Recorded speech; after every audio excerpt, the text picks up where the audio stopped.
Hello friends, मैं नीता आप सभी का एक बार फिर से स्वागत करती हूँ आपके अपने चैनल ऑनलाइन एग्जाम स्टडी में। आज की क्लास में हम डिस्कस करेंगे हिंदी के टॉप 25 क्वेश्चन आंसर को। अगर आपको किसी भी क्वेश्चन का आंसर पता है तो कमेंट बॉक्स में ज़रूर बताएं। ये जो क्वेश्चंस हैं किसी ना किसी एग्ज़ाम में पूछे जा चुके हैं। तो चलिए स्टार्ट करते हैं आज की अपनी क्लास। आपका फर्स्ट क्वेश्चन है प फ ब भ म व्यंजन होते हैं। प फ ब भ म व्यंजन होते हैं। ये जो व्यंजन होते हैं वो ओष्ठ व्यंजन होते हैं। कौन से व्यंजन होते हैं? ओष्ठ व्यंजन होते हैं।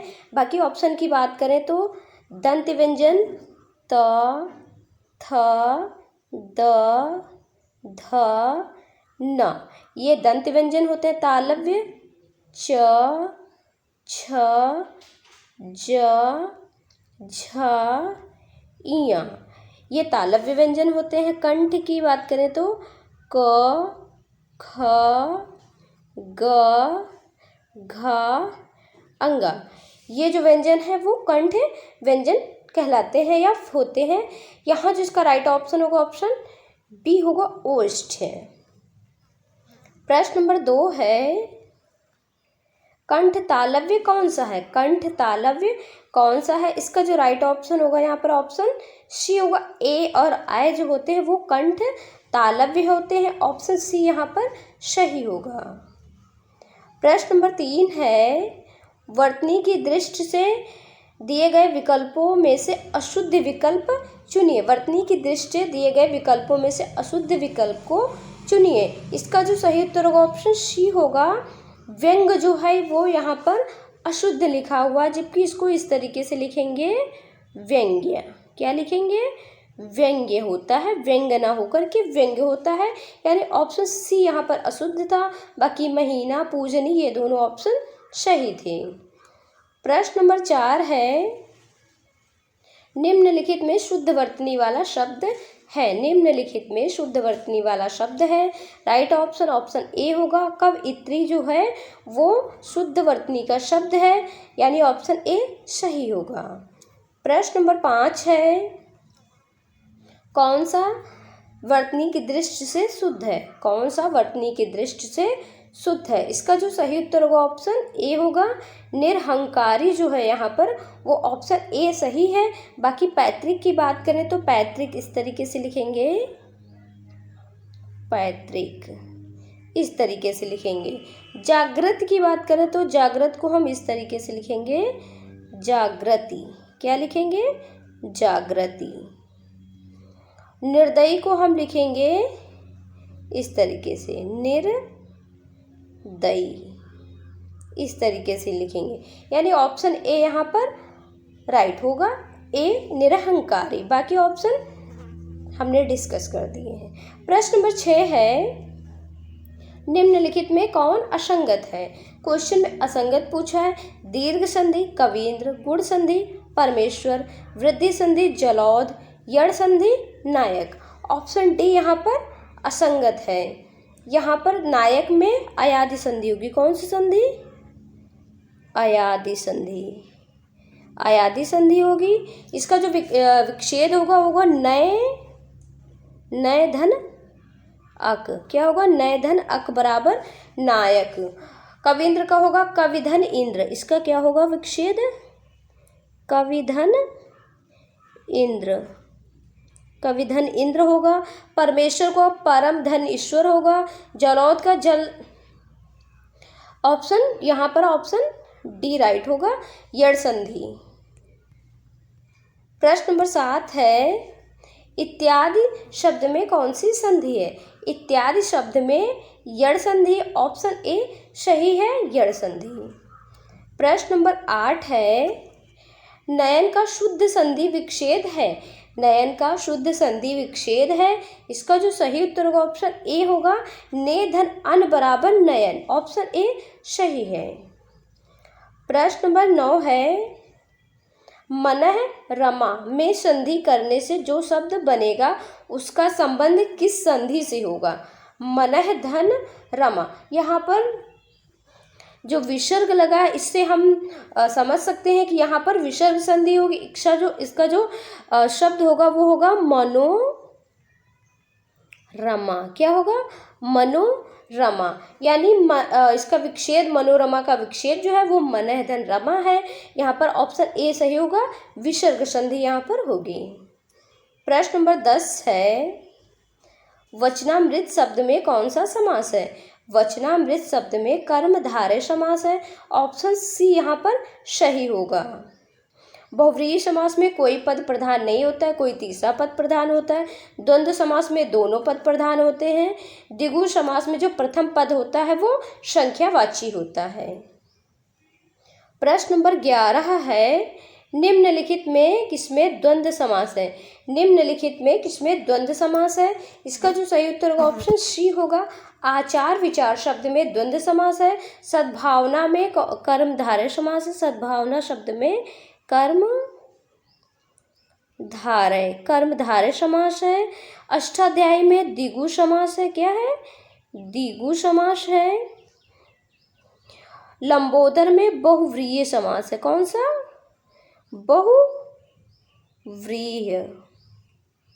बहुव्रीहि समास है।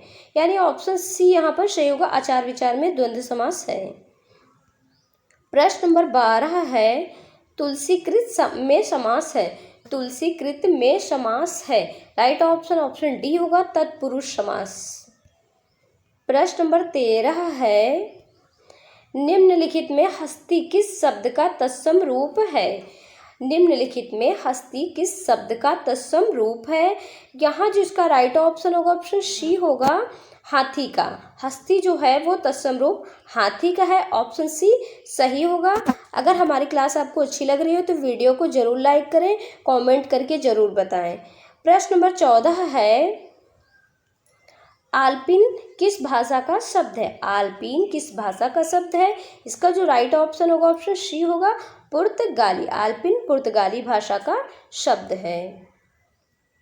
प्रश्न नंबर 15 है, वे शब्द जिनके सार्थक खंड ना हो उन्हें कहते हैं। वे शब्द जिनके सार्थक खंड ना हो उन्हें कहते हैं। उन्हें रूढ़ या मूल शब्द कहते हैं। इसका जो राइट ऑप्शन होगा ऑप्शन ए होगा, योग रूढ़ या मूल शब्द। प्रश्न नंबर 16 है, वकील किस भाषा का शब्द है? वकील किस भाषा का शब्द है? वकील अरबी भाषा का शब्द है। ऑप्शन बी सही होगा। प्रश्न नंबर 17 है, निम्नलिखित में कौन सा विलोमार्थी शब्द असंगत है? निम्नलिखित में कौन सा विलोमार्थी शब्द असंगत है? आकलन का विकलन, आविर्भाव का तिरोभाव, आवर्तक का विवर्तक, अर्थ का अनुरक्ति। इसका जो राइट ऑप्शन होगा ऑप्शन डी, यहाँ पर असंगत अर्थ का जो विलोम शब्द होगा वो इति होगा। क्या होगा? इति होगा। अनुरक्ति का जो विलोम शब्द है वो विरक्ति होगा। क्या होगा? विरक्ति होगा। विरक्ति होगा। यानी ऑप्शन डी यहाँ पर सही है। बाकी ये जो शब्द है ये वेरी इंपॉर्टेंट, कई बार एग्जाम में पूछे गए हैं। प्रश्न नंबर 18 है, निम्नलिखित में कौन सा विलोम युग्म त्रुटिपूर्ण है? कौन सा विलोम युग्म त्रुटिपूर्ण है? क्षर का, अक्षर, समास का, व्यास, स्वल्पायु का, चिरायु, आहार का, विहार। इसका जो राइट ऑप्शन होगा ऑप्शन डी, यहाँ पर आहार विहार जो है ये त्रुटिपूर्ण है। यानी ऑप्शन डी ही यहाँ पर सही है, क्योंकि क्वेश्चन में त्रुटिपूर्ण पूछा है। प्रश्न नंबर 19 है, किसी साहित्यिक कृति की समालोचना करने वाला। किसी साहित्यिक कृति की समालोचना करने वाले को समीक्षक कहते हैं। ऑप्शन बी राइट होगा।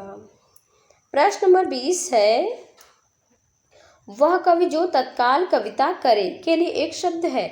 वह कवि जो तत्काल कविता करे उसके लिए एक शब्द होगा आशु कवि। क्या होगा? आशु कवि। ऑप्शन डी सही होगा। प्रश्न नंबर 21 है, ये भी वेरी इंपॉर्टेंट क्वेश्चन है। तरण तरणी शब्द युग्म का सही अर्थ है। तरण तरणी शब्द युग्म का सही अर्थ जो है वो ऑप्शन डी है। तरण का मतलब होता है सूर्य, तरणी का जो अर्थ होता है वो नाव होता है। क्या होता है? नाव होता है। यानी ऑप्शन डी यहाँ पर सही होगा, सूर्य और नाव।